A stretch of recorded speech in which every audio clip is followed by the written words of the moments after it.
నిన్నటి దాకా మన అవ్వ గురించి చెప్పాం కదండి. ఇది సెకండ్ పార్ట్. ఈ వీడియో మొత్తం స్కిప్ చేయకుండా చూడండి. మేము పడిన బాధలు ఏంటో మీకే అర్థమవుతాయి. తర్వాత వాళ్ళు వచ్చారండి. మన డైమండ్ ఇర్ఫాన్ అన్న, హర్బాజ్ అన్న వాళ్ళు ఫోన్ చేసి పిలిపించిన తర్వాత వాళ్ళ రక్త సంబంధికులు ఒక అతను వచ్చారు. అతను ఏదో స్కూల్లో వాచ్మెన్గా పనిచేస్తారంట. కానీ ఆయన పాపం శనివారం వచ్చారు. వచ్చి సైన్ చేసి అంతా చేసి వెళ్ళారు. ఏం జరిగినా పర్లేదు అని. సార్ వాళ్ళైతే డాక్టర్ వాళ్ళు 80-20 ఛాన్సెస్ అని చెప్పారు. ఏదైనా కానివ్వండి, ఆపరేషన్ చేసేయండి అని చెప్పి సైన్ చేసి వెళ్ళారు. ఇంకా మరుసటి రోజు ఆదివారం అండి. నాకెందుకో ఆశ్రమం చూడాలనిపించింది, అవ్వాతాతలను చూడాలనిపించింది. మా కోడల్ని రమ్మని హాస్పిటల్లో అయితే మా కోడల్ని పెట్టి నేను ఇంటికి వచ్చాను. వస్తూనే వెంటనే ఆశ్రమానికి వచ్చాను. అవ్వాతాతలు నన్ను చూసి చాలా సంతోషపడారు. రమీజమ్మ అయితే ఇంకా ఏడ్చంది ఒకటి తక్కువ, గట్టిగా కౌగిలించుకునేసింది. ఎన్ని రోజులైందమ్మా నిన్ను చూసి అనేసి చాలా బాధపడ్డారు. ఆ తర్వాత నైట్ వాళ్ళతో పాటు ఉండి చాలాసేపు నిద్ర మేల్కొని వాళ్ళతో పాటు మాట్లాడుకొని తర్వాత సోమవారం ఆపరేషన్ అండి. ఆదివారం అంతా, శనివారం ఈవినింగ్ అట్లా రమ్మన్నాను మా కోడల్ని. ఆదివారం అంతా మా కోడలే ఉంది. ఆపరేషన్ థియేటర్లోకి సోమవారం పొద్దున్నే లేచి దేవుడి పూజ చేసుకున్నానండి. గుండె దడెక్కువైంది నాకు. ఏమవుతుందో ఈరోజు ఆపరేషన్ కదా, ఏం జరుగుతుందా అని త్వరగా పూజ చేసుకున్నాను. అట్లే అవ్వాతాతలకి టిఫిన్ చేసి పెట్టాను. ఇంకా మా కొడుకుని ఆశ్రమంలో పెట్టి, మా కోడలు అక్కడే ఉంది, మా కొడుకుని ఆశ్రమంలో పెట్టి చూసుకోమని వాళ్ళకి చెప్పి వెళ్ళిపోయాను. అక్కడ 11 గంటలకు అట్లా హాస్పిటల్ థియేటర్లోకి అవ్వని తీసుకెళ్లారు, గంగులమ్మ అమ్మని తీసుకెళ్లారు. ఫోన్ చేశారు, ఇట్లా ఆపరేషన్ థియేటర్లోకి తీసుకెళ్లారమ్మా అని. ఇంకా నా మనసు ఆగట్లేదండి. వేరే పిల్లోడిని తీసుకొని బైక్ తీసుకొని మాకు దాదాపు 25 కిలోమీటర్లు 27 కిలోమీటర్ల దాకా వస్తుంది కదిరి. వితిన్ 15 మినిట్స్ 20 మినిట్స్లో నేను అక్కడ ఉన్నానండి. ఆపరేషన్ థియేటర్లోకి వెళ్ళి నవ్వ ఇంకా బయటికి రాకనే అక్కడికి వెళ్ళాను. ఇంకా టెన్షన్ ఎప్పుడు వస్తుందా అవ్వ అని అలాగే డోర్ వైపే చూస్తూ ఉన్నాము. అనుకున్న టయానికి సార్ బయటకు వచ్చారు. వస్తుంటే సార్ ఫేస్ కల్నే చూస్తున్నాను, ఏం చేస్తాడా ఏం చెప్తాడా అని చూస్తున్నాను. డాక్టర్ వచ్చి ఎవ్రీథింగ్ ఓకే అనేసరికి అమ్మయ్య అని ఊపిరి పీల్చుకున్నామండి. ఇంకా మా సంతోషానికి అవధులు లేవు చూడండి. పోనీలే అవ్వ ప్రాణం గడ్డకు పడింది, చాలు, ఇంతకన్నా ఇంకేం కావాలి, మనం పడిన శ్రమ వృధా కాలేదు అని చెప్పనేసి ఇంకా అవ్వని బయటికి తీసుకొచ్చిన తర్వాత మా కోళ్ళు ఇంకా వెళ్తానంటే నాకే ఎందుకో భయం వేసిందండి. భయం వేసి వద్దుమా ఉండు నాతో పాటు ఇంకా కొంతసేపు ఉండు అన్నాను. ఈమెకి మత్తు తీరే కొద్దీ చూపించిందండి సినిమా. అమ్మ ఈ కాలు ఇలా ఎత్తేస్తుంది, ఈ చెయ్యి ఇలా ఎత్తేస్తుంది, నా వల్ల కావట్లేదండి.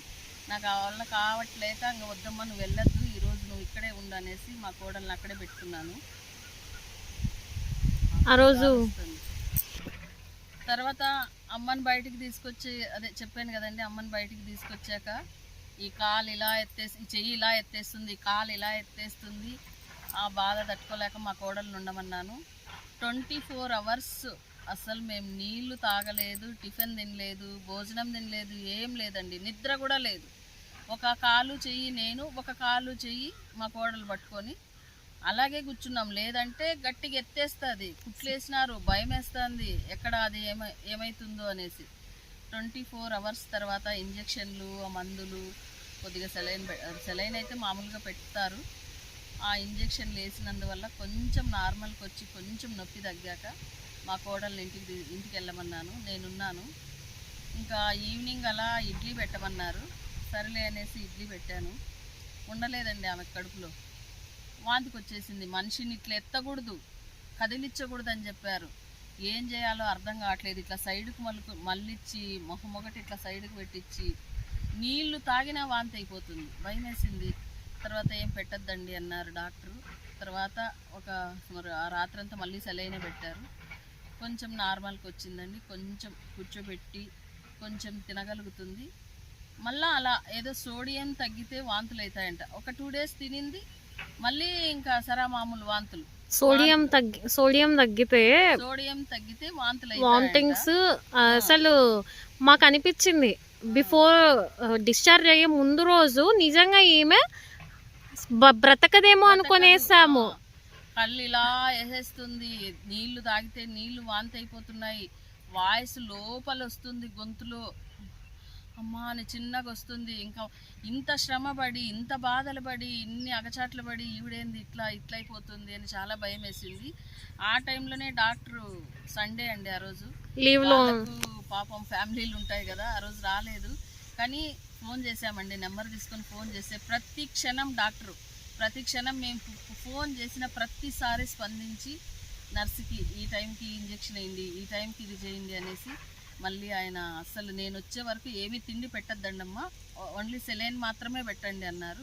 మళ్ళీ ఒక 2 days దాదాపు 2 days ఆదివారము సోమవారం శనివారము ఆదివారం 2 రోజులు సెలైన్ పెట్టి మళ్ళీ సోమవారం డాక్టర్ వచ్చిన తర్వాతనే మేము తిండి పెట్టాము. అలా బాధలు పడ్డామండి. బాధలు పడి తర్వాత ఇంటికి తీసుకొచ్చాము. ఇంటికి తీసుకొచ్చిన తర్వాత మళ్ళీ వాంతులు స్టార్ట్ అయ్యాయి. మళ్ళీ తిన్నదంతా వాంతి ఎందుకు ఇట్లా అవుతుంది, మళ్ళీ ఇంకా హాస్పిటల్కి ఎట్లా తీసుకెళ్ళేది అనుకునే టైంలో ఎందుకు దగ్గు వస్తుందండి ఆమెకి, గల్లంతా గొంతులు చిక్కులుకుంటుంది. డౌట్ వచ్చి దగ్గు ముందు వేసామండి, క్లియర్ అయింది కొంచెం. ఇప్పుడు ఇంత తింటుంది. కానీ డాక్టర్ ఏం చెప్పారంటే కాళ్ళు ఎక్సర్సైజులు చేయించమన్నాడు. సస్తే చేయించుకోదు, ఎక్సర్సైజులు అయితే చేయించుకోదు. మొన్న మంగళవారం డిశ్చార్జ్ అయ్యొచ్చాము. మళ్ళీ 15 daysకి రమ్మన్నారు డాక్టరు. గవర్నమెంట్ హాస్పిటల్లో డాక్టర్ పేరు లక్ష్మీరామ్ సారు. నిజంగా అండి ఆయనకైతే 2 చేతులు ఎత్తి దండం పెట్టాలండి. చాలా బాగా చూశారు, చాలా మంచి సారు. అంటే మిగతా వాళ్ళు చెడ్డవాళ్ళు కాదండి, సిస్టర్స్ కూడా చాలా బాగా చూశారు, డాక్టర్ చాలా బాగా చూశారు. చాలా చాలా బాగుంది. ఇప్పుడు ఆమె నడిస్తే ఇంకా మాకు అంతకంటే కావాల్సింది ఏమీ లేదు. నెక్స్ట్ ట్యూస్డే మళ్ళీ ట్రీట్మెంట్కి వెళ్తే డాక్టర్ మళ్ళీ చెకప్కి రమ్మన్నారు.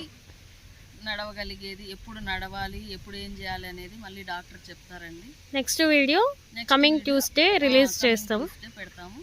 థ్యాంక్ యూ అండి. మీరు తప్పకుండా సబ్స్క్రైబ్ అన్నిటికీ లైక్ చేసి కామెంట్ చేసి సబ్స్క్రైబ్ చేసి మమ్మల్ని అన్ని సపోర్ట్ చేయాలని మనస్ఫూర్తిగా ప్రార్థిస్తున్నాను.